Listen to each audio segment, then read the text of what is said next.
You're covering the hole. You got to move your. That's better. Goodness. So, yeah, I covered the hole. That's all right. Don't you hate when that happens? Yeah, you lose your beard and you don't know how to blow train whistles anymore. I don't know. Oh, man. What is happening? Oh, well. Here we are. Welcome aboard the Tabletop Express. This is Call Aboard. This is our live call-in show. We're here every other week with Call Aboard.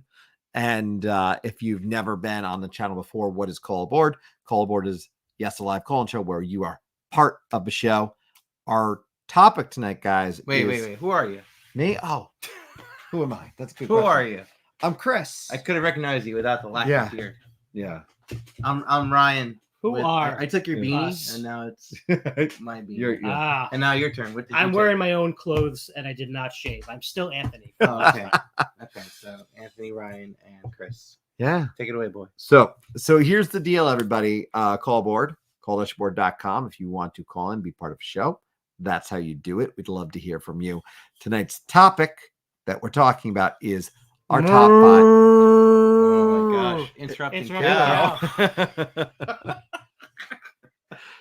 I knew that was coming at some point, but there it is. So tonight's topic is our top 5 farming board games, but we want to hear about your favorite farming board games. And I guess the over and under for everyone is how many Uwe Rosenberg games are on the list. But so we'll see. Well, let me bring up the board. So we each picked the top 5. Yes. And I got to tell you, I love farming board games. Like, farming leads itself to excellent board game design. Yeah. I mean, you think about it, right? You're making crops. It's like engine building. Yep. You're collecting it. You have a nice board presence, and then you could do stuff with your farm. Yeah, it just lends itself to. So this was an easy list for you to make, pretty sure, or to come up with. Maybe not ranking as much, but no, it was pretty easy too. Okay, that was pretty easy too. No, mechanically, it's sound. I think for gaming. So I definitely agree. It probably helps that you could easily make a list of top farming games from one designer if you really wanted to. You can't talk farming board games without Uwe Rosenberg. Yeah, so in all fairness, we didn't. I know I didn't do that. It's not all Uwe, but that's okay. I got some. It's a little bit of variety in there, but I'm excited about this topic. It did make me think about what hit the farm category, and ultimately, just so you both know, I went off if BGG said farming, I said okay, cool, I'm counting it. So I did refer to it if I had a question about that. Okay. So what about you, Anthony? I tried to look at my own collection first, and then I did that to see if there was anything I was missing that maybe I played in the past that I just don't own. But there really wasn't. So I had a short list of maybe 7. I don't know that I could have done 10 without some serious stretching. But I tried to go up the scale in terms of theme. Well, we're going to change that tonight because every game on this list that you have not played, we will try to get you to play at some point. Okay. But maybe you play them all. I doubt it. Yeah, maybe. For what it's worth, I did. It's funny. I made my list, and then I was referencing I considered this farming. Let me make sure I'm on path here because I didn't think it was off beat with them, but I still wanted to be sure that I felt confident with it, and that helped me just to confirm. Okay, my thought was correct, and I think you'll see why with one or two of the picks why I was just it's a key point. Yeah, let's start it off. So the one that I started with is one that I've played with Anthony before, actually. It's one that I quite enjoy. I don't play it all the time, but when I do play it, it's a thematic game for me where I am usually busting out, let's say some wine. And I want to make it a very kind of, I want to feel that vibe. Now that is also from a company that I like quite a bit, a publisher I like quite a bit, and that is Viticulture. I really enjoy Viticulture. It is a very, it's a pretty standard worker placement game. I think overall it's pretty welcoming, even though. Oh, interrupted cow. What happened? This is also on my list. Oh my goodness! I'm not surprised by that. When I said I didn't want you to go too far before I the interrupting crossover cow. Yeah, pretty much. Geez, this is my number 2, I believe. Oh my goodness. Okay, all right. Yeah. All right, keep talking. Yeah. So let's talk about this. And let me be very clear. It says it on the screen, but it is the Essential Edition because I think the Essential Edition just does it perfectly. I like that viticulture. When this hits the table, it's a game that is simple enough for me to explain, but it's deep enough that it always feels like a different game. There's straightforward in the actual worker placement actions, but some of them are limited, which I do think is well done in this one.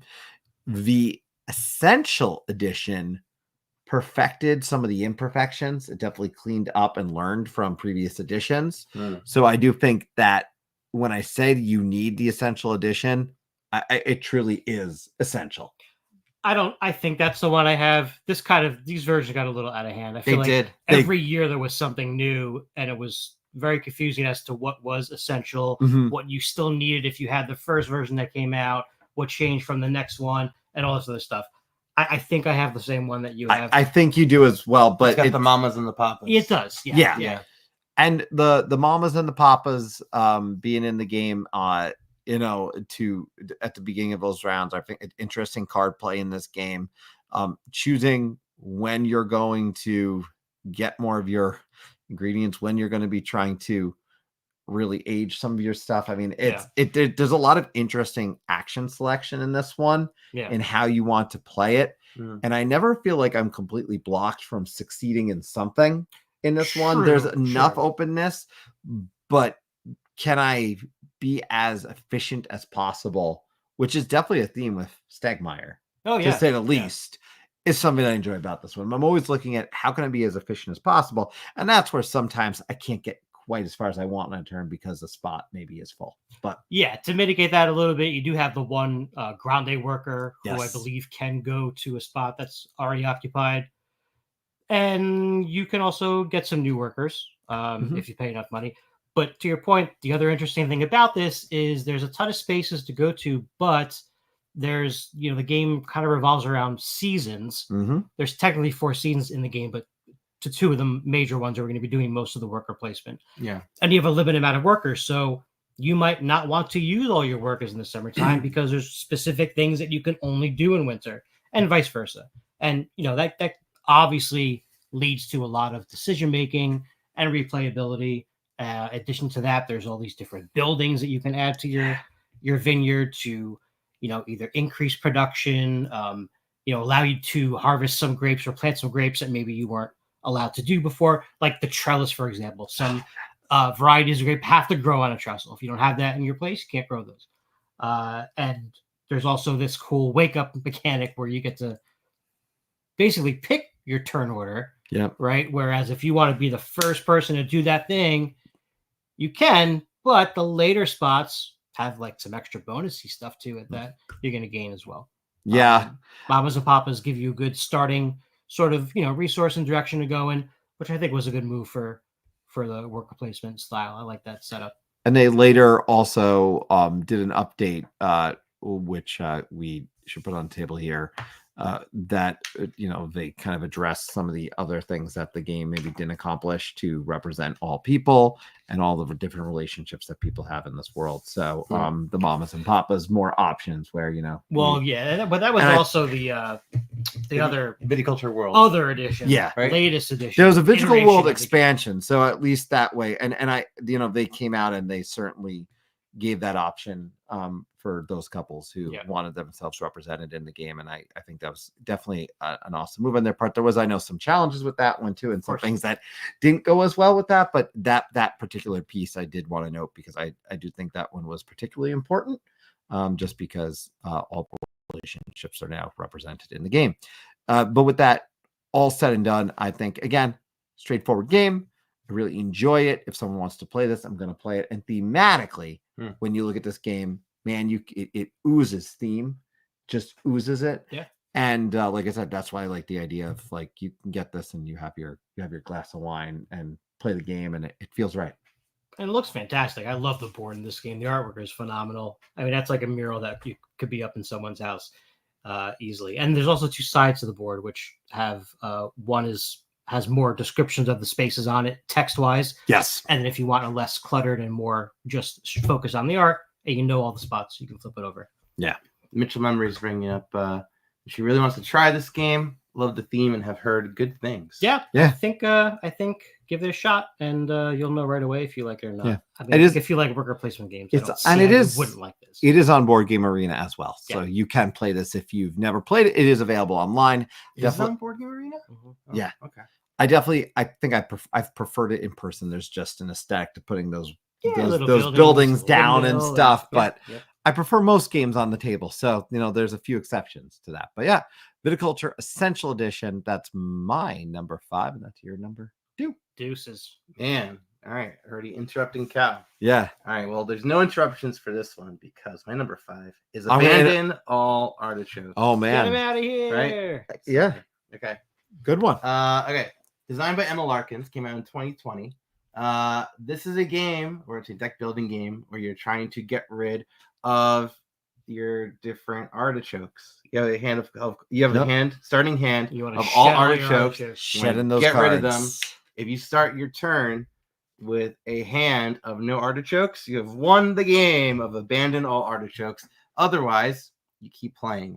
I love that the way you just described the game is exactly the description of a game, but it makes it sound like, oh, okay, cool. I just want to give credit. There's so much different things that happens in this game with all the different card abilities. There's a lot of layers. Yeah, so much every layers. Veggie's got a different ability. The carrots are awesome. Oh, they're great. If you draw it, and they suck if anyone else gets it.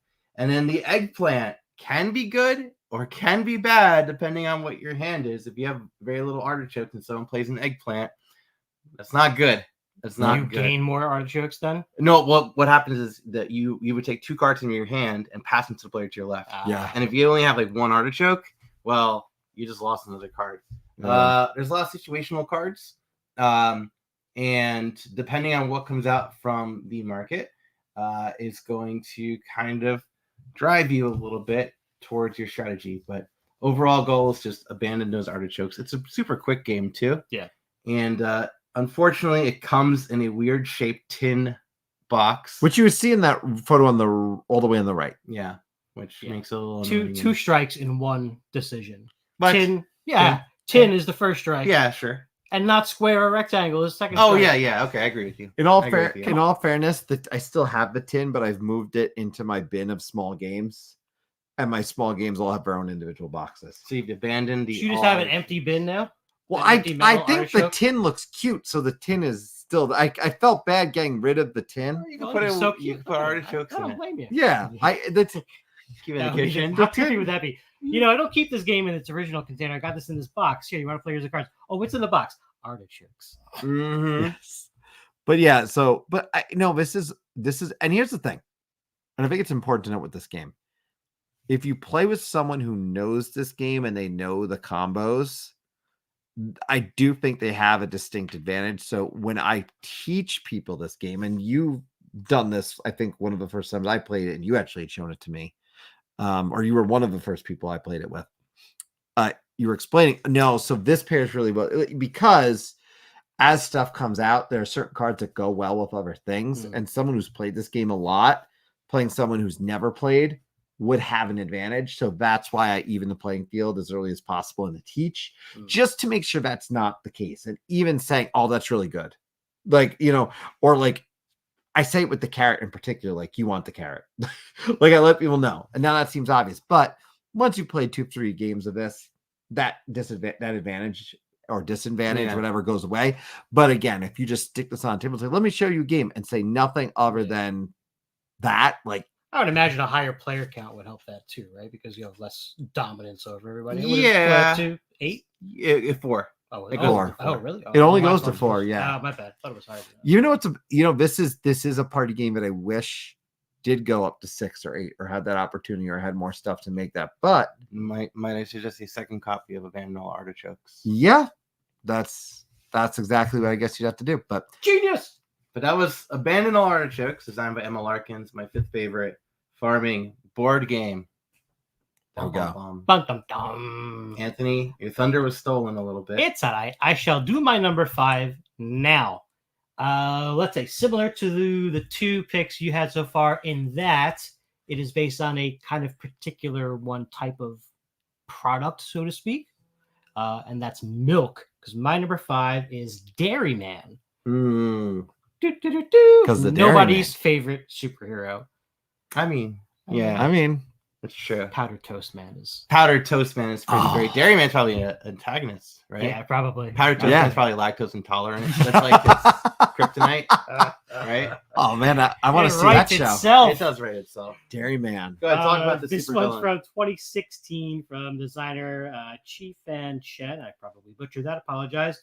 Originally from Homo Sapiens Lab, and then Tasty Minstrel brought it over. I forget where that original one was. Yeah. But this is a little push your luck dice game that plays 2 to 4. Essentially, all you're doing is you're rolling all those white and that one yellow die, and you're trying to make sets of 10 pips using 2 or 3 dice. As you can see on that left picture on the top row, there's 3 different barns that you can attempt to do this at in order from left to right. So you roll all your dice. Let's say you get 2 5s. You lock them into barn number 1. Great. You have 10, basically, money to use. You can continue and roll again. Try to get that second barn with another set. If you go as far as to just attempt the third barn, you're going to get one of those little snowflake-looking things, which is a freeze token. However, if you don't make a set of 10, then you bust. And you take one of those -5 red things. Oh, no. Which is like unfinished product or unfulfilled order, something like that. But it does give you a red die to roll on your next turn. So you're making these sets, and let's say you decide to quit, and you have, 30 pips worth of dice out there, right? You can choose which one of those products to purchase. Obviously, you can't afford the 41, but you get that 20 cheese or that 30 pitcher of milk. So you take those, you put those cards in front of you, and then on future turns, some of those things can do different things. So you'll see the 2 that I just mentioned have one of those freeze icons up in the top right. Yep. So if you have a token, you can use it, flip that over. The point value won't change, but those blue ones that are flipped over now have an ability that you can use on your turn when you're rolling those dice. For instance, re-roll all of the 1s that you rolled, which is great, right? Because they're not going to help you get to 10 very quickly. The other thing you can do with that yellow die, if you roll that, instead of allocating it to a set to make 10, you can use that to flip over a milk product that you have with the yellow thing in the corner, like that one all the way on the left. That flips over, and now you made that into cheese, which is delicious. It doesn't give you a special ability, but as you can see, it increases the point value. Yeah. That's basically the whole game.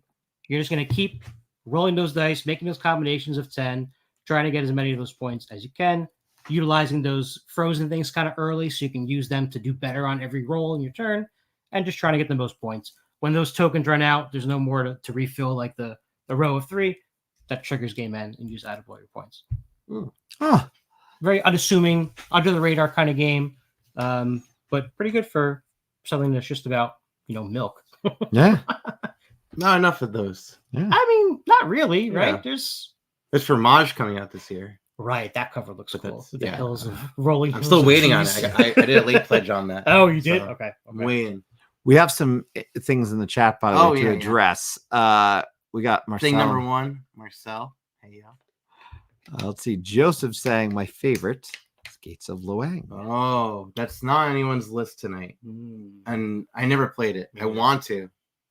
I do want to. And then we got one other one in here.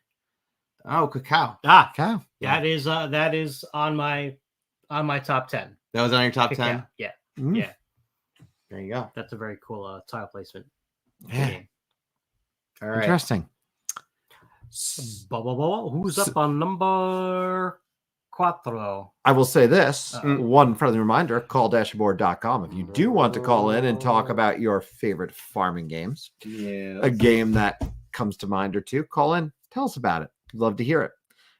But I got to tell you, my number 4 just got mentioned. Oh, no. Oh.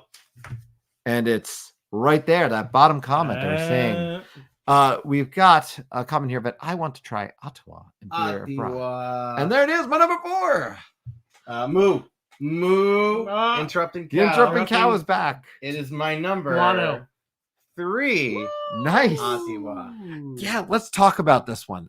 So I remember you said I got this game, and I'm pretty sure you told me it's about bat poop. Mm-hmm. And that was they said, do you want to play a game about I think bat I used poop? a different expletive, but yes. Yes. I'm keeping it somewhat child friendly, I guess. I don't know. So this is Uwe Rosenberg, correct? This is designed by Uwe Rosenberg. Yes, it is. So this one you said, hey, I have a game about bat poop. And I just remember like, okay, let's check this out. And you would like this. This game came over and we tried this out. And you are in this game building out these farms, planting, whatever, but the fertilizer is the bat poop. Obviously. And the really neat thing about this game is some of the people treat the bats differently. And so the bats have a greater point value. Yeah. If they are the respected, revered bat. But because you have types of well, there's families. There's families who are revering the bats. Yeah. And there's the families who aren't. So depending whether you're playing, you're going to be able to get more points out of the game from your bats. And that was the kind of the catch to me. It wasn't just that, hey, you're using the bat poop, right, to do it. It's the different way that the families treated. The more educated families were treating them and revering them. Those bats were worth more at the end of the game. Because what's going on is on your turn, you're going to be adding these things to your board. Okay. And some of the things you are going to be adding are different families that live on your board, because your board is made up of these different 3x3 tic-tac-toe style cards. And if you add families to your board, there are 2 kinds of families. They start off with families that don't know about the importance of bats. And so when it's time to feed, they will eat the bats. So the bats off the board at that point. Interesting. And also the number of families you got indicate, like, basically if you're going to be adding pollution to the board, because you see right here, there's some spots that have like that brown area. That's some of the pollution area because they're disrupting some of the wildlife. Yeah. However, the families that are educated and know about it, because they know that bats are important to the ecosystem, are not going to be eating the bats, thus making it harder, because you got a lot of bats in this game. They just keep making it harder because you have these bats on the board that you can't really get rid of, and you can't, because you got to feed the people, and if you don't feed the people, then there's penalties. So it's a beautiful balance, so that happens because you want these bats. Yeah, because the bats only score you points for after your 10th bat. Every bat scores you 1 point at the end of the game. The first 10 don't score you anything. First 10 don't score you anything. That's how many bats are in this game. But first 10 but your board is continuing to expand because you're able to get those additional boards out and expand. But everybody eats bats. That's the only thing. Not everybody eats bats. So there's other things people can eat. There's different animals. There's sheep. It is a farming game. There's lots of the good stuff. But here's the cool thing about this, right? So I forgot what the top animal is, but it's right over here. This top animal. Basically, as you're removing stuff, you're adding stuff to your board. You're removing it from your personal general supply. And as you remove things off, you can see right here, different things will appear. So, for example, when it's time to do like production, you go row by row. So in this case, you look at what number is available. In this case, it's 1. So that means you add 1 tree to the board. So you take 1 tree and you add it to the board. Then you look at the number on the fruit, the one to the furthest left. That's how many fruits you add to the board, but they need to go onto the trees. So the fruits have to go onto the trees. Yep. Then when those fruits come off, then the bats go, and based on that number, they eat the fruit, and those fruits get removed and the bats get added. And then afterwards, the family goes, and how many families you have indicate how much food you need.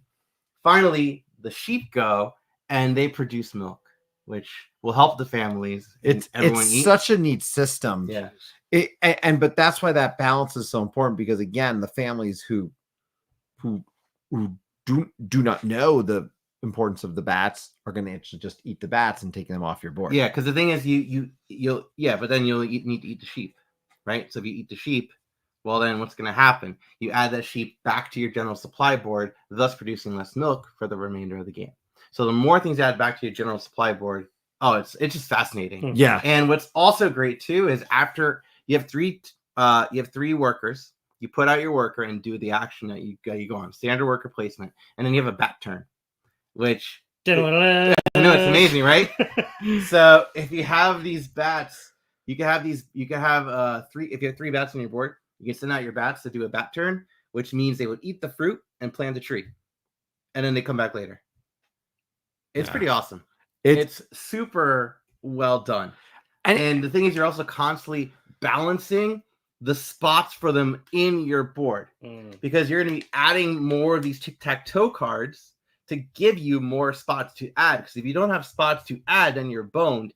And when the pollution comes out, it blocks up the top left square in each squares, thus reducing your spaces to put stuff. You're constantly battling space in this game, and that's what I really remember loving about it, because you're thinking about, the bats are great. Oh, great, we get more points. You're gonna get, as you said, so many bats. But that engine, when you build it, it's so elegant. And it's really a very approachable board game. Like it's very honestly, if I were to teach worker placement to someone, Atiwa is a very solid entry point for worker placement and for engine building. Because you have that beautiful narrative that these bats are going and planting different trees because they're eating the fruit, and the seed that they spread just goes all about at night, and it's great.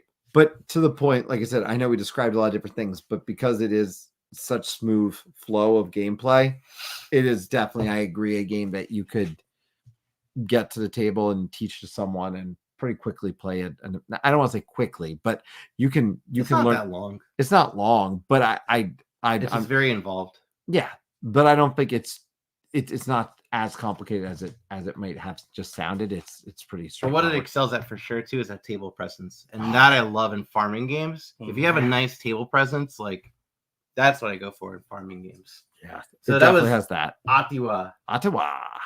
They're eating the bats. They're eating the bats. That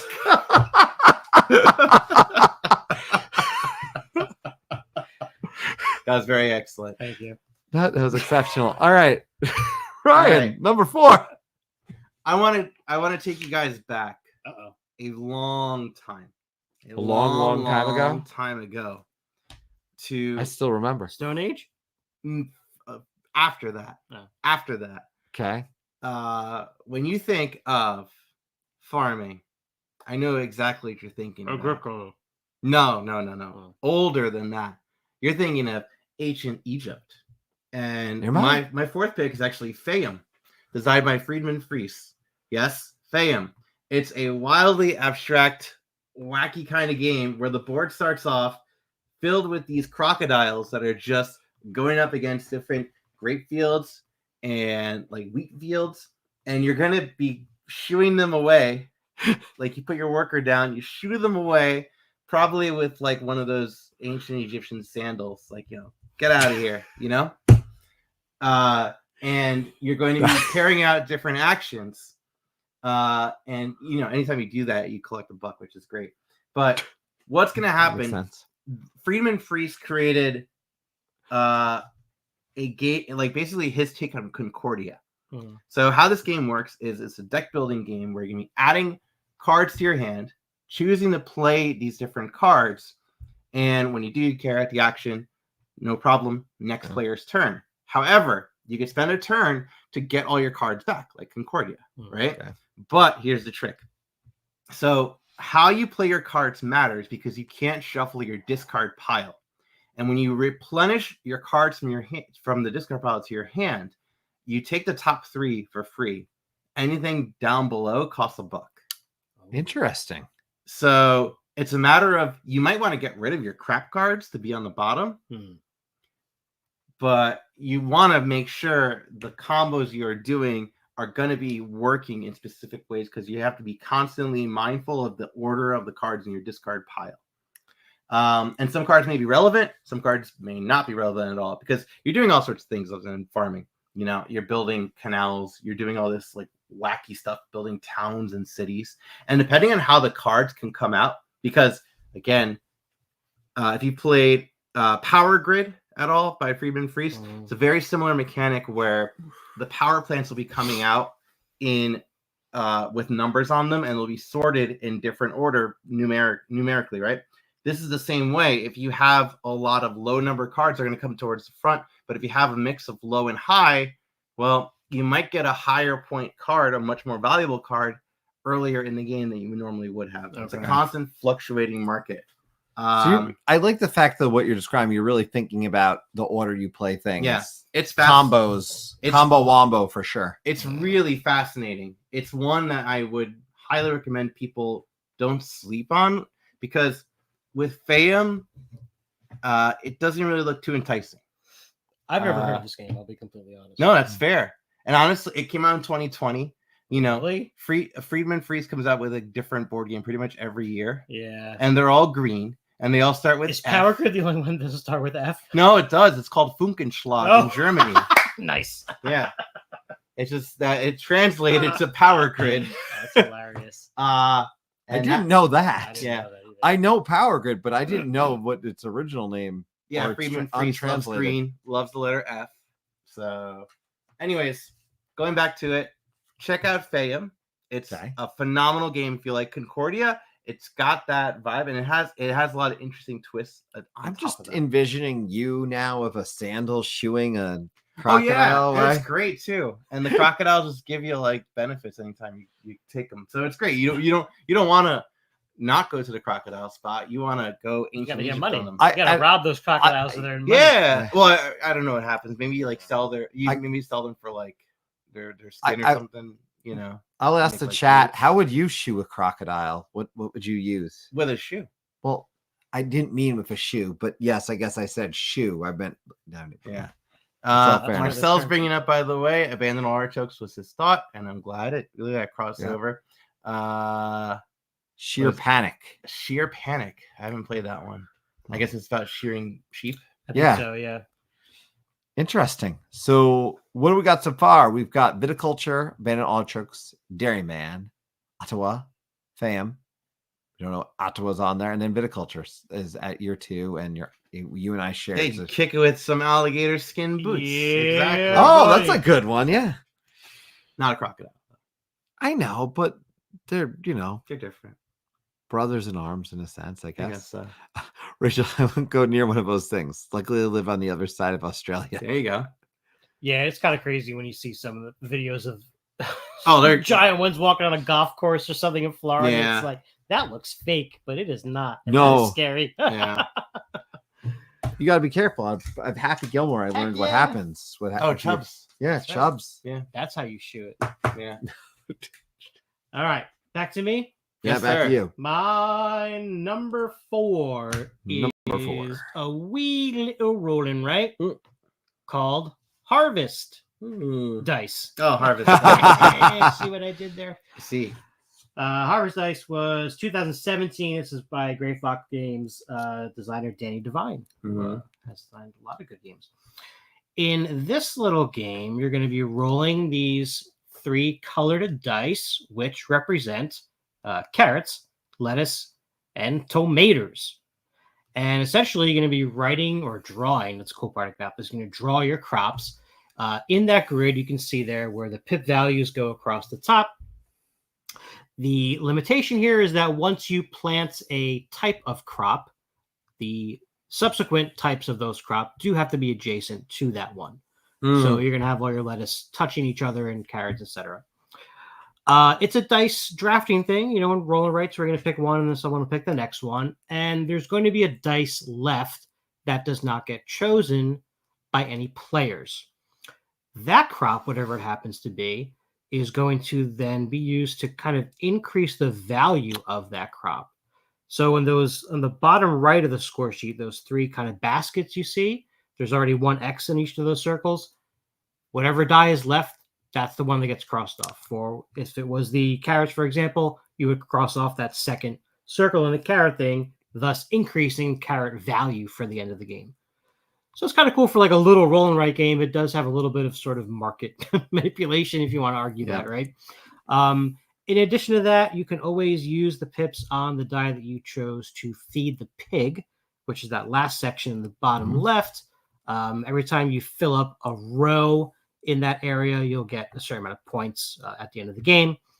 And those pig things at the end of the game, at the end of the row, rather, also grants you a little ability to alter the dice. I believe you get to alter them by 1 or 2. I forget the rule on that exactly. But I like this one because it's quick. You get to draw with colored pencils, which is always nice. And again, it's not the same thing over and over again because you have a limited space and you're not sure. Sometimes you might be purposely avoiding a crop to draft because you want it to increase in value, right? So then all of a sudden you've got all 6. Now every tomato you have is worth 6 points. I was going to say, I like... Now let's plant those tomatoes. Yeah. I like that. That's what I like about this one, because I have had a chance to play this one, and I do enjoy that you are thinking about, well, what's the last one going to be? I can go here, and I know I've got a bunch of these, so the value can go up. Yep. And so you may not take... You could optimize your board in that way, but it also you could do it in a sense to say, no, but I don't want this to go up for them. Right. Exactly. So you can play it in the sense of, even though you're only interacting with your board, you're not interrupting each other and throwing it. Yeah, you're just messing with the dice selection. Yeah. And then at the end of the game, you're just going to add up your value for all 3 of those, however many you have in your garden of each. And then there's some bonus points. So you can kind of see at the end of each row on the right, there's a little like sort of a blue ribbon kind of thing. Yeah. In addition to each of the sort of garden crop boxes there. So if you have the most carrots, you'll get bonus points. You fill up a row, you get bonus points. Pretty cool little game. Harvest dice. One complaint about the size of the box. It is a rectangle instead of a square, but it is oh so slightly off. Like the one side is like maybe 2 centimeters longer than the other side. So like the box does not fit on the way it should all the time. Oh, I remember you bringing this up during our what was it? The top roll and writes. Oh yeah, probably. This one was yeah. This one was one that caught my eye. So I do want to try this one at some point. Yeah. Piggy. I like it.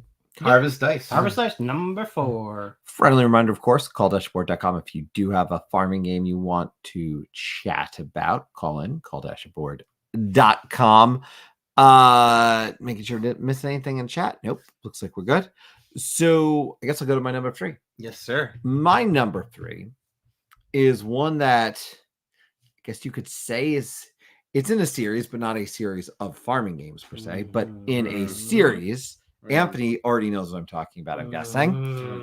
And it is what my favorite roll and write in this series, even though I think the first one was exceptional.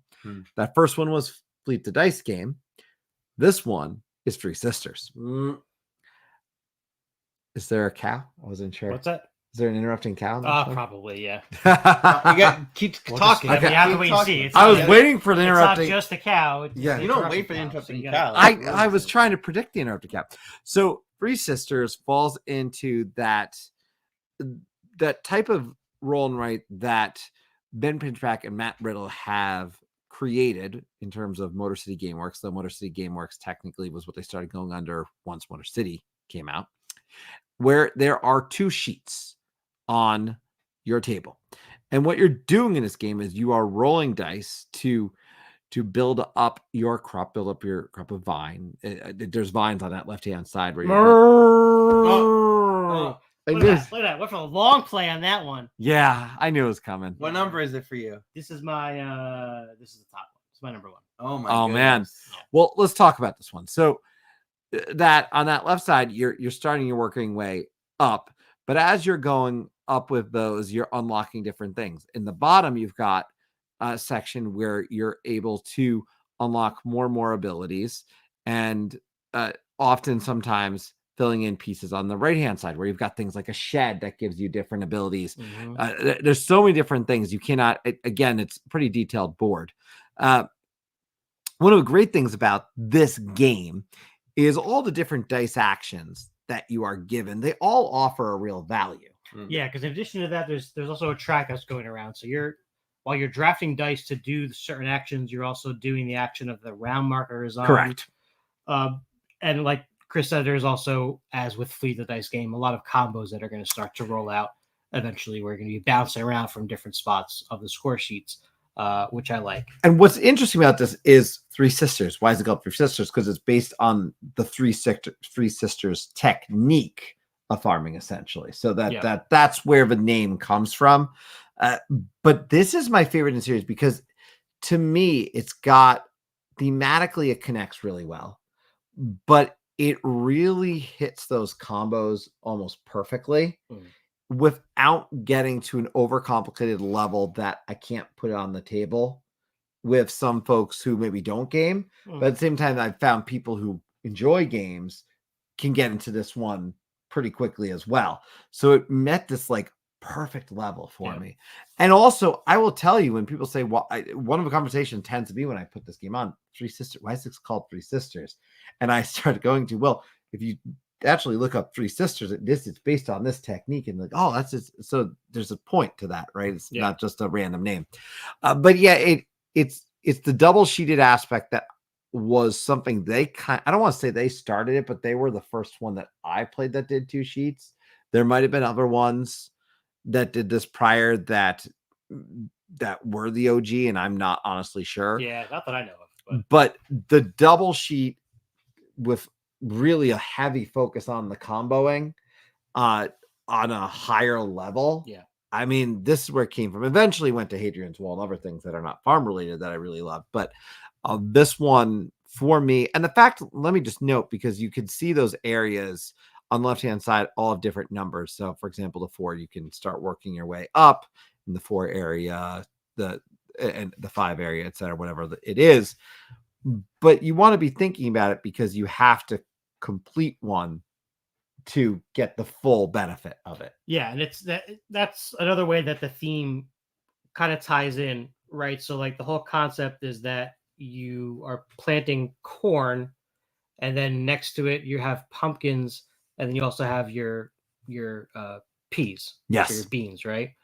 And so the beans can't start growing until you start your corn up to a certain level, because the beans use the corn to sort of anchor onto and wrap themselves around it. And then the pumpkins are sort of off to the side. The pumpkins have these sort of spots in between 2 sets of them, where if you do fill those both in, you get that thing in the middle. That bottom part is also all different kinds of flowers, right? There's also an apiary, so there's bees, and the bonuses you get from bees are going to kind of play off of the fruit orchard, because that's, and the bee bonuses are awesome, but you have to again make a strategic decision if I want to go for this, because if you mix up too much in this game or spread out too much, you're not going to do well, because you do need to eventually pick a course of action that I'm focusing on X, Y, and Z. I also want to note, and I don't know if you did it, but I actually really like the solo mode in this. I tried it once. Yeah, I quite enjoy the solo mode. You're going against, I forget the farmer's name. It's slipping my mind. It's been a little bit since I've played it, but I do enjoy the solo mode in this one. Maggie? I don't remember, but the farmer that you're against, essentially up another farmer, and you're trying to compete of who's going to do better. And I really like the solo mode, and it's one of the first roll and writes where I enjoyed a solo mode. So for me, that is another reason it stood out. So if you like solo, you like farming, I think this is pretty nifty pick. Yeah, this Danielle needs to play it. Yeah, play it again soon. Yeah, as a follow-up to Fleet the Dice game, which really, really was one of my favorite games. Still was one of my favorite games. To see this thing come out next made this that much more exciting, because it was like, it was like a really good sequel to a movie where you're like, man, they did a really good job on that, right? It wasn't just the same recycled jokes over and over again, right?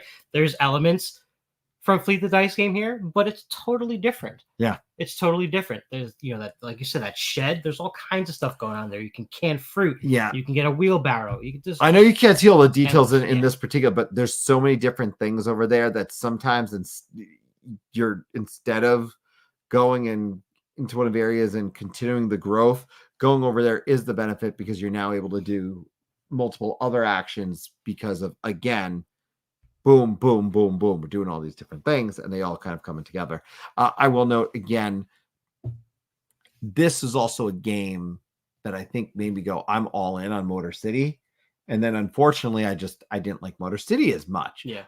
But I appreciate what Ben and Matt put together, which each of their games, even when they're not for me, they're definitely for someone, and they continue to do the 2-sheet system. Mm-hmm. So are you guys still doing French Quarter? I have French Quarter. I still French Quarter. You guys still hold okay. Yeah. That was after Motor City. I enjoyed French. That was definitely like that better than Motor City. I liked French Quarter better than Motor City, but I did have to print out. I did print out some of the sheets just so I could see some of the stuff better. Yeah, there were some color issues with the printing there. Yeah, so I did print out, but I still like. But this one, beautiful layout. This is still the best one so far. And again, Fleet the Dice game is fantastic. This was a step up for it for me. Sweet. All right, another crossover. Three Sisters. That gives you one game left, Anthony. I tell you, we are flying through these. My crops are being harvested. Well, you know what? We'll get back to your number 3 then. How about this? We'll do 2, 2, and then 3. Okay. All right. Your ones? Got it. Yeah. Why don't we do your 2? I'll do my 2. So my 2, I'm getting my list just to make sure. Yeah. Okay. So my number 2 is a game designed by Uwe Rosenberg. Surprising. Imagine that. Imagine that. And it is called Hallertau. Can I kind of moo you and just say this was my honorable mention? This was my number 6. Look, you already mooed. You mooed it. Yeah, this is my number 6. All right. Honorable interrupting cow. So Hallertau came out in 2020, designed by Uwe Rosenberg, and it is yet again another Uwe Rosenberg farming game. Is this an actual? Is this a city, a real place, or no? I think so. Okay. Yes. I'm sorry, I didn't mean to put you on the spot. I know a lot of times. I'm pretty sure it is. It is what I haven't heard anything before. In Hallertau, what you're going to be doing is you're going to be farming. You'll be basically. You're largely actually playing a lot of cards from your hands and achieving a lot of combos that way. It's a worker placement game where the workers are not tied to a particular player color. They're actually these blue cubes they put out on the board. And the worker placement spots are going to have, if there's no workers there, it's only 1 cube. If there are workers, if there's 1 worker, you do 2 cubes. Okay. If one, you do 3. That's why it's like this up top. You can start to see at the very top. You'll do whatever the specific action is, and then it'll be on to the next player's turn. You'll be carrying this on back and forth, trying to collect resources. Now, the resources are really weird because how it's done is like this. You'll notice down here, these different columns. These are the different fields, okay? And one column represents a field. And the distance up on that field indicates how fertile that ground is. Okay. So what's going to happen is on your turn, you'll be taking these different crops and you could plant them onto your existing fields. When you plant them onto your existing fields, you are going to slide that resource to the left. So for example, if I put down a crop right over here on this first column in the number 4 row, that means I have grown 4 of that particular crop. But all of those start at like the very bottom of that. They start around. I think they start at 3 for it for everyone. Because what's going to happen is anytime you do that, it goes down. Okay. And not only that, any crops that don't, any fields that don't have any crops in them, actually go up a level. They get more fertile because they're just waiting for this stuff. It's interesting. So yeah, it's a really cool balance because what effectively you're doing is, look at that. Hallertau is a Bavarian area in Germany. See, I knew it was a real the thing. largest continuous hop planting area in the world. Yes, you do make hops. Thank you. Thank you, Rachel. Thank you, Google. And what you're going to be doing is you're going to make your house hop. So this is pretty exciting.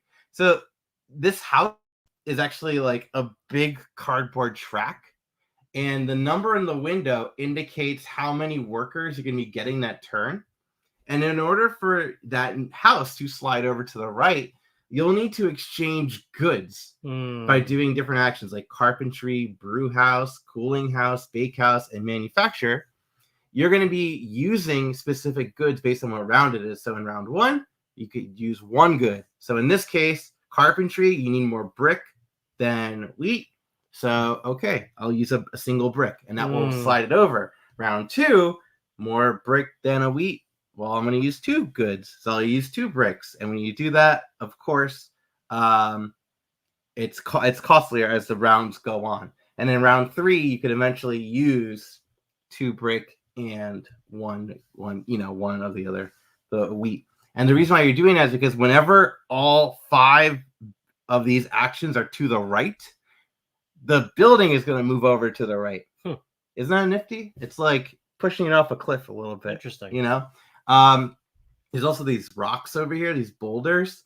And in order to move them, you're going to need these tools, which are these things right over here. And then you spend the tool to move the boulder because they're basically hindering you from moving forward. And then as you do that, you'll be gaining different victory points because eventually you'll get to a point where points will be visible and you'll be gaining all those victory points. Okay. Yeah. It's fantastic. It's phenomenal how Uwe yet again just took a farming board game and made it so different than any other farming board games. And the big standout for me are these cards because again, you're gonna be getting all these different cards that whenever you have a specific thing, like this one says, if you have 5 meat and you have 6 wheat, well, you're gonna play this card, and this card during every 3rd phase of the round, you'll be gaining 1 wheat and 1 meat. And when you gain, you just slide things up your track. Yep. Boop, if you see 5, well, you just add another meat pool, and boop, just slide it up. It's great. It's resource abundancy, and it's not as cutthroat as Agricola, but you definitely have that farming vibe going, and for the amount of crops you get to make. Yeah, I have limited plays of this, but it just skyrocketed my list from the limited play that I have had, which is like 1 or 2 games, just because it had that vibe to it. It definitely, again, I did feel it wasn't quite as tight as Agricola from a it's not as mean as it lacks the table presence too, unlike Adua. Adua for sure had the table presence. This one does not have it as much. But the gameplay mechanics of this are solid. Oh, it's really so it's really interesting.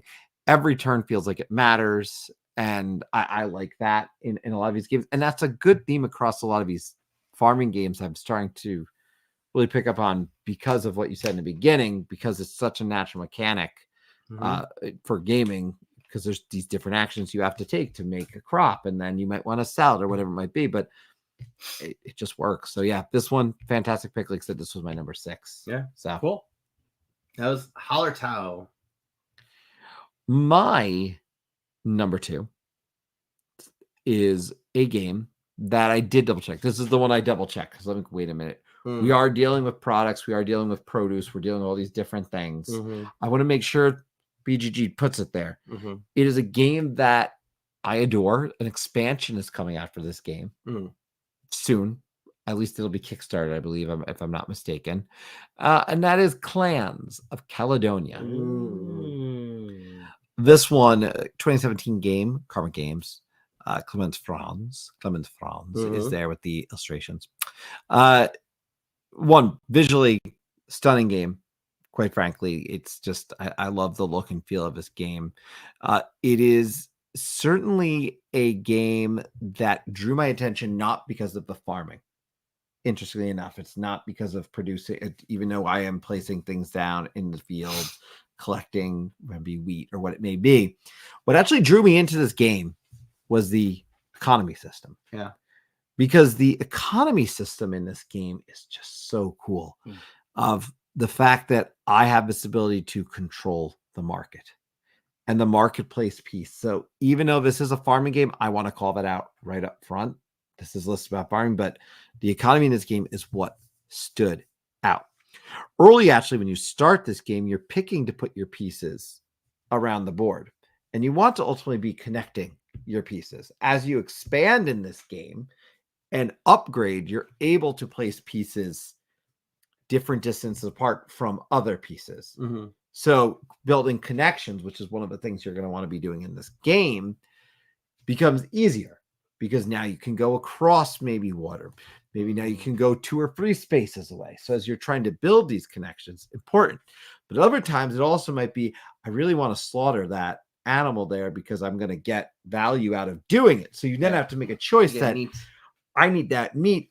Oh yeah, we're going to take out, we need some beef. All right, there's the beef. Where's the beef? There's the beef. You have to make really difficult decisions in this game sometimes of we really need that. And the cost on the more premier goods is definitely a lot more in the marketplace. So when there's the sell action on them, man, you want to have that stuff. Right. So because every time you sell, the market price goes down. Nope. Every time there's a buy, the market price goes up. It's very similar to a Navigador, I believe, did it as well too. Yeah. And the other neat thing about this is it does have different clans, and they all have their advantages. And if you go look at history, I didn't look at all of them, but you'll recognize names. I don't know how well. I don't want to say they're all well connected to what those families did or the industries they were in. I've never gone that deep in the rabbit hole. But yet to me, again, it's a game where you're thinking about the pieces you're collecting. You're thinking about the value of the money. You are trying to accomplish these missions of collecting a group of things and then trading them in to collect the fact that you have done, you have produced these goods and now you get those, you're able to claim kind of that's not the bounty. That's not the right word, but you are able to claim those orders essentially.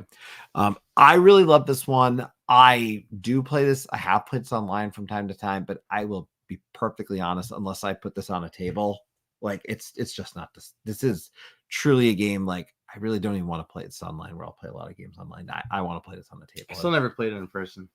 I really like it. I enjoy again the beginning too, because there is this like, put a piece here. I'm going to put a piece here because you have a little flexibility in the beginning. Yeah. But then after that, it really is. I've got to upgrade that. I can now place my pieces 2 or 3 pieces away because that becomes really critical. But when are you going to do that? How long are you going to take to do that? Are you going to sacrifice the ability to trade in and get some of the goods that you need or the money that you need?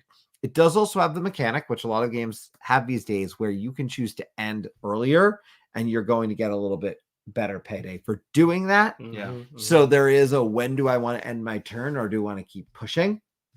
And so there's a conscious decision strategically of, am I going to keep playing? Can I do more actions? Yes. Is it worth doing more actions?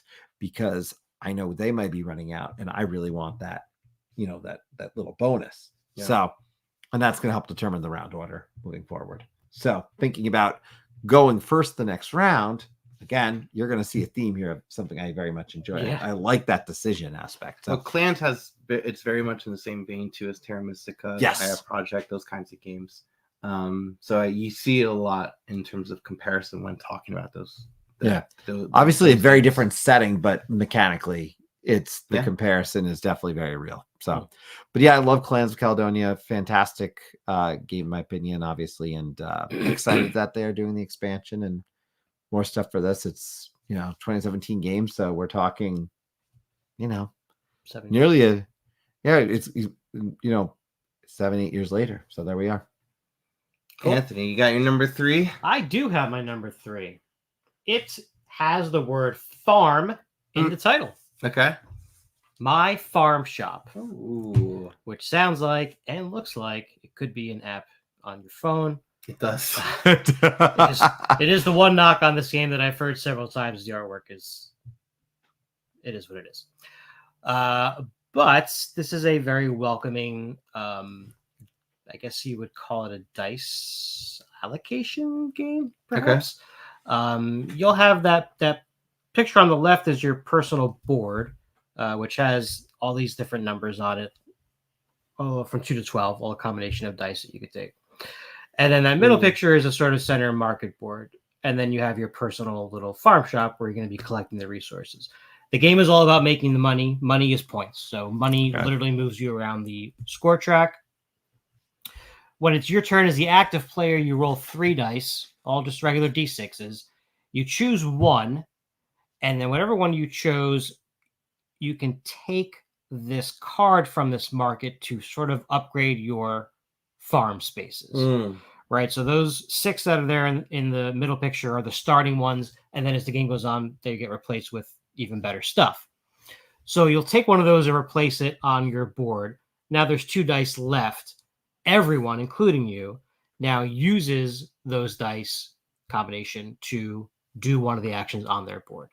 Okay? Yeah. So if you want to, make a combination where you're going to get a higher number, you might have more benefit there. The ones that happen the most, like the 7s, maybe you're the least valuable. But as the game goes on, you can increase that stuff. Most of these things that you pick or these actions that happen are going to be things like gain resources, gain eggs, milk. I think there's yarn and there's honey. Some of them are going to say you can sell X, Y, and Z for this amount of coins, aka points.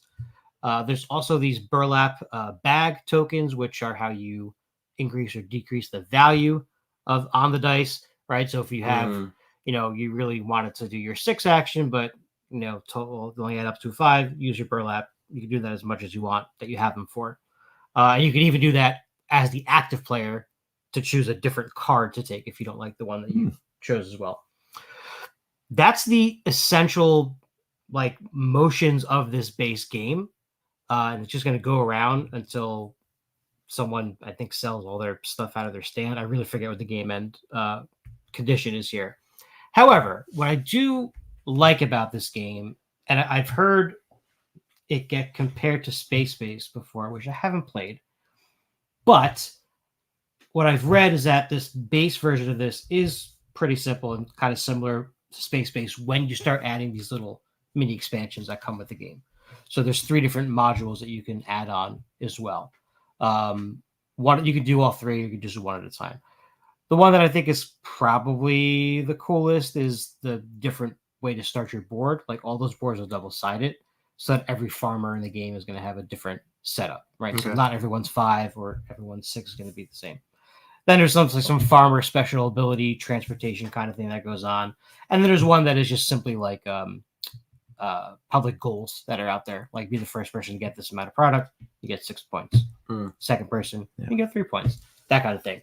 So again, nothing groundbreaking here, but there's something to be said about the aesthetic that it looks sort of appy, and maybe that's not the worst thing. Yeah. When you're introducing someone to a new game, right? No. Like it's pretty obvious what these icons mean. Red arrow means you got to pay it. A green arrow means you get it. And the things that are on the pictures they just match exactly what the tokens are in front of you. So pretty cool to understand. The only thing I didn't mention is you can see on the top of some of those spots, there's these little sunflower circles, right? Yeah. And so you can add those to your personal board. And what that does is increases the output of those spaces even more. So for example, like the one that's kind of right in the middle has the ball of yarn, but it's got 2 sunflower spaces on top. If you had both of those filled in, anytime that number activated, you would get 3 yarn instead of just 1. Well, if it sells and you get 4 coins, you get a sunflower there, you're going to get 5 coins instead of 4 coins. And if you put an upgrade card on there, you'll get exactly. And exactly. Those are all going to get better as the game goes on anyway. So yeah, pretty simple mechanics. Nice little look to it. Quality components. My farm shop, little appy sort of a farmy kind of click away game. Is it an app? It has to be. Yeah, I say this but to your point, I don't know if that's a bad thing because as an introductory piece, you could say, hey, take a look at this. And I do like, as you described, the symbols being clear. That is fantastic. That's something I like. It's really just a bunch of different ways to get stuff and sell it for money. And that's it. There's no... there's no other victory point there, and there's nothing that translates to these now turn to money. It's what the money. There might be a conversion at endgame if you still have resources in your farm stand that might convert to points. I really don't remember, but I'm sure it's nothing too valuable. Yeah, like 4 to 1 or something like that, possibly. Yeah. So yeah, that's my farm shop. Cool. Love it or leave it. So we both have 1 pick left. I'm wondering if we have the same pick. You would know the answer. You know we do. Yeah, I know we have the same. You know we do. You may as well just show up because there's only one answer for the number 1 farm game. When you say farming game, you must be talking about Agricola. Hell's yes. Yeah. Agricola. Oh my goodness. Have you played Agricola? I haven't. Okay, that's why it's not. Well, let's see. mean, it's kind of the OG farming game, right? It is. It was farming was cool. No, was there another game? It was 2007. Yeah, so. Well, it's funny too because the origin of my conversation with you around Agricola is well documented. That I had not played Agricola, but I had played Caverna, which was I was told better than Agricola, but I did not like Caverna. Liars. And you got him back and then try this anyway. And then I tried Agricola and I said, wait a minute, this is phenomenal. So Agricola has just flown up my list from that moment. And my goodness, this game is you hear that, so Caverna good. Lovers? So good. Chumps. I'm kidding. What is the argument for Caverna over this? Caverna is not as punishing. Okay. Yes. Oh, that's right. The feed your people thing got a little mitigated. Agricola's and there's very limited amount of spaces. Okay. Yeah. I mean, if you can't get if you don't get to the space to expand, right? Family growth. The family growth space, you're not expanding. And you can't expand unless you got room. And you can't go to those build rooms unless you got those resources. And why did you take my wood? Yeah. How did you take my wood? You know? Now, can we first point out? So this game is cutthroat. Very. Extremely cutthroat. So if you don't like cutthroat, I get why you don't like Agricola. You're not going to like Agricola. No, you're going to hate Agricola. But you're going to hate farming. Yeah. But it is cutthroat. It's grueling. Oh, Agricola is so grueling. But one of the cool things about this game, a few things. First and foremost, there is a point salad happening of different ways to score in this game. Sort of. But the issue is you need to have a variety because you can't just focus on one thing because you get negative points when you don't have like specific things. Yes. Okay. Like if you went all in on your crops and you got no animals, you're getting negative points having no animals. Yeah. You need a healthy, balanced farm that has a variety of a little bit of everything. There's also in this game the ability to have the cards at the start of the game, and the minor improvement cards. The minor improvement cards are a major cards. I think those are all a major improvement, which is a different card to the game. Right? Yes, I know, but I think the cards being part of the game to me then take it up a notch. Yeah. And that's why this is such an easy pick for number one, because I love those cards. They give us capabilities and change decision making on just another level for me. So I always would play with them. The occupation cards in particular, I always really enjoy. But you talked about this. I did. The spots that we are going, that we're choosing. One, it's going to expand over time. More and more spots are going to open up. Every round a new spot opens. But it's still tight, even though it's expanding. Your decision, because those new spots that open, man, you want to be able to go there. But at the same time, as we mentioned, you want to be able to expand the farm. But you need to be able to remove that spot so you can actually expand. But I want to grow. But I can't. That's the thing that's constantly happening. And you are forced to make tough decisions every single turn. Yeah, because you can't do everything you want before the harvest. And the harvest is crucial because the harvest is when you take the topmost veggie or grain that's on top of the fields, and then you got to feed your family. And if you don't have enough food to feed your family per food missing, you lose 3 points. Yes. Which is crucial in a game that hovers around 40. Right? Yeah. On top of that, then your animals breed, right? If you have 2 or more of the same animal, you get a little baby animal, which is cool. Now, you might be thinking, I need space for these animals, right? Well, yes, unless, of course, you got the cooking hearth, because then you could just toss them in the cooking hearth, and then you got food for later, And you could do that even before it's feeding time. But the issue is, if you only got 2 sheep, and you toss one in to feed your family, now you ain't breeding any sheep. You ain't having any baby sheep that turn. The decisions in this game are agonizing. And I love everything about it. Does that mean that someone like me who never played it before would do very poorly the first time around? So we could play without the occupation cards, without the minor improvement cards, to just get you through it. There is friendlier variants to play.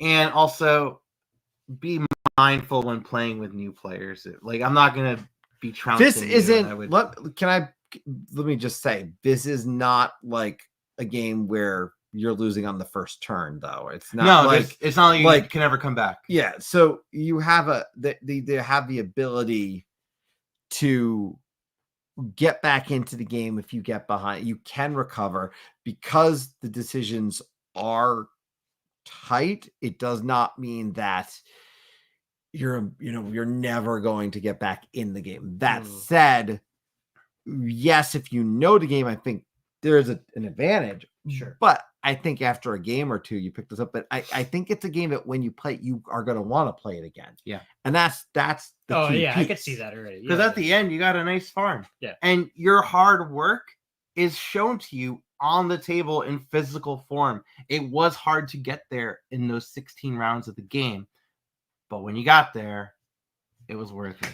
And there's great moments. By the way, it's true. I love Rachel. I love when Uncle Ryan tells the story. No, yeah. I mean, this game is dripping with story. And the thing is, too, you add the expansion in, right? You know what that expansion does? Adds horses, which are pretty cool. Naturally. I've never played the expansion. I've only played the base. Right? And little pits of these little tar mud things. And at the end of every harvest is winter time. And you need to make sure your house has heating or else your workers get sick. It's pretty cool. It's a pretty cool mechanic. Yeah. It's so satisfying though, even if it's when you're able to complete like just one of the things you've been trying to accomplish, it has that moment where you're like, oh, I did it. Right. Because it is a hard game. Yeah. And when you get that satisfying farm, it feels so worth it. And it feels like such an accomplishment for having this little farm in front of you. I have to talk too. It's like also think about, yes, you've got the animals, but like you're also trying to put up those fences. Because you can't put the animals out unless they're fenced in. Well, to be fair, you can have one animal in your house as a pet. So you can have a pet boar. Any animal you want? Any animal you want. You can have a pet cow. You can have a pet cow in the house. That's all good. No problem. Now, how does that benefit you? Can you eat it in dire circumstances? You can if you'd like. Oh yeah, you can eat it. Yeah, you definitely can. And then also too, there's these little houses. Those are the stables. And so basically, how it works is a fenced-in area of a fenced-in pasture can hold at most 2 animals of the same type. Okay, that pasture can hold at most 1 type of animal. But when you add in a stable, it's going to double the quantity. So now each one has 4. And if you have a pasture with 2 stables in it, each square can hold 8 of the same animal, which is absurd, but you can do that. But you're not going to do everything fenced in. And you're not going to be able to do anything. You're not going to do everything we just talked about. Because that's the thing. Because the other players are going to try to do the same thing. And you have to be constantly pivoting your strategy throughout the entire game. And you need to take into consideration that everyone wants this spot. And I'm going to take this lesser action so I can guarantee going first the next round. Right. It is a game, and this is probably why I love it. It is a game where, and I mean, there's different types of gamers. There's the people who like, there's people who, for just as an example, not a farming game, though there are mechs that do farming in it. But say you've got a game like Scythe where you literally look up on the internet, here's how you would plot out your first 6 turns with this faction, with this board, and you can plot it. This, you can't plan. Yeah. You could do a little bit, but you can't plan. Know what you want to get for it. Right. Get to. But you can't say, I'm going to do this, then, because you are going to have to be flexible. And it forces that. It forces thinking in the moment. It forces recalibrating and saying, okay, you did that. Let me go back, and now I'm going to go do this instead, which then in turn, if you're playing with multiple people, makes Johnny go, you did that. Yeah. Now I think you're going to try to do that. And so you can't. That's why I love this game. You have an ideal player count for this? 3. Yeah. 3 for sure. I mean, I've played it at every player count, 1 through 5. 5. I mean, no, but it goes. No, it moves. It goes. I mean, honestly, they say on the box 30 minutes per player, and I do believe that to a degree if you play with people who know how to play. Yeah. Because a lot of times there's not going to be a lot of downtime because it's very straightforward at some points, like what you got to go for. There's so many things you can do. It's very limiting. Like you only have at the start of the game, you're going to have 10 spots, and you have everyone's got 2 workers, right? Mm-hmm. So 10 spots, 2 workers. As the game goes on, every round you flip over an additional spot. And the thing too that's great about this game is when you don't take a spot, a lot of them, the resources on those spots, they stack up. So if it's a spot for 1 clay, well, you don't have to go to that now. But later on, if no one goes to it, it's going to be 2 clay, 3 clay, 4 clay. Which is why, that 3 wood that's there. And it could turn into 6 wood if no one takes it. And if no one takes it, and you get the first player round, and then you're going in for 6 wood, that is 5 wood that goes towards your house that you're going to build, like you plan on, which gives you more workers, which gives you more actions, but also more mouths to feed. It's something I think I don't say this often, but this is if we made a list of games every board gamer should play, this is on the list. Yeah, for sure. And I do not put I take that concept of that list very seriously. Right. This is one you have to play. Yeah. If you want to try a game that I think is just masterfully designed. And yes, it's tight, it's mean at times, but so it's the real strap in, get to work on your farm. 16th century farming. Yeah. Done great on the table. It's like spinning plates with all the plates going all over the place. Oh yeah. Things will break. But that is our number 1. Agricola. Moo. So yeah, that was our top 5 farming games. If you're watching this after the fact, I'd love to hear from you. Yes. In terms of comments. Let me try zooming out so people can see. I don't know why the keyboard is not working, but there we go. Yeah, and I would encourage, if anyone is watching this after the fact, drop your favorite farming games in the comments. We definitely want to hear what those are. We want to know other games that we should try if we haven't heard of them, or ones that we just didn't mention. I mean, it would have been easy enough to go through. There's so many games that have a farming theme. We started this video finding out that Anthony only had 7 games. Anthony, which game would you want to play that you have not played yet? From this list? Yeah. Well, probably Atua. Yeah. After hearing you guys talk about it. I think you guys that. In the back of my mind, I know that Agricola is something I should probably try. You should play it at some point, for sure. Yeah. And we'll go nice on you. And then we can play My Farm Shop. Oh, I like to play that. I've never played My Farm Shop. I'd like to play that. And I like Rudiger Dorn. And I like Harvest Dice. Yes. Harvest Dice. Harvest Dice for was sure. The designer on My Farm Shop. Thank you. I forgot that. You're welcome. Yeah. We will put it on the calendar. But we are planning a live playthrough of Harvest. Oh, keep the farm theme. So we're sticking with the farm theme. Following up on our conversation with the designer of Harvest, wonderful conversation on Creators Corner last week. So we're keeping it going. And then just so everyone knows, surprise, we'll drop a review of Harvest at the end of the month. But tune in next week, live playthrough of Harvest. Very excited about that one. So keep on the board the Tabletop Press. We'll see you next week. Hi, everyone. Have a good night.